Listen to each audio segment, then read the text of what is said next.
Pada masa kejayaan Kerajaan Pajang di abad ke-19 di wilayah pegunungan Jawa Tengah bagian barat, berdirilah sebuah desa kecil bernama Giri Laras.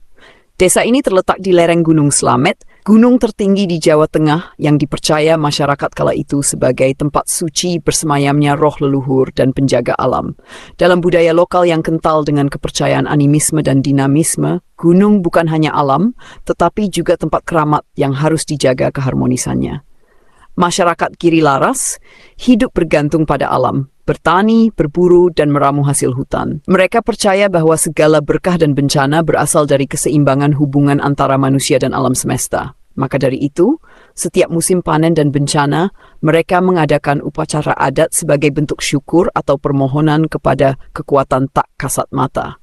Pada masa itu, hiduplah seorang perempuan ronggeng keliling bernama Sekarwangi. Ia dikenal bukan hanya karena kecantikannya, tetapi juga karena gerakan tariannya yang seolah memiliki kekuatan spiritual. Ia berasal dari keluarga empu, ngrajin sakti, namun lebih memilih jalan seni sebagai bentuk pengabdian kepada alam. Sekarwangi sering menari di hutan dan mata air, menganggap tari sebagai bahasa doa. Ketika suatu musim panjang dilanda kekeringan, para sesepuh desa merasa alam sedang marah. Mereka lalu mohon kepada Sekarwangi untuk memimpin upacara pemanggilan hujan. Sekarwangi menyanggupi, namun ia meminta agar masyarakat ikut menari bersamanya. Menari bukan hanya dengan tubuh, tapi juga dengan niat, doa, dan kesadaran akan pentingnya menjaga alam. Malam itu, di altar batu yang menghadap puncak Gunung Slamet, Sekarwangi dan para perempuan desa menari mengelilingi api unggun.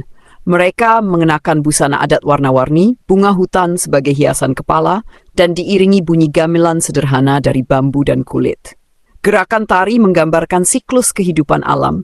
Benih tumbuh, diterpa angin, berbuah, lalu gugur.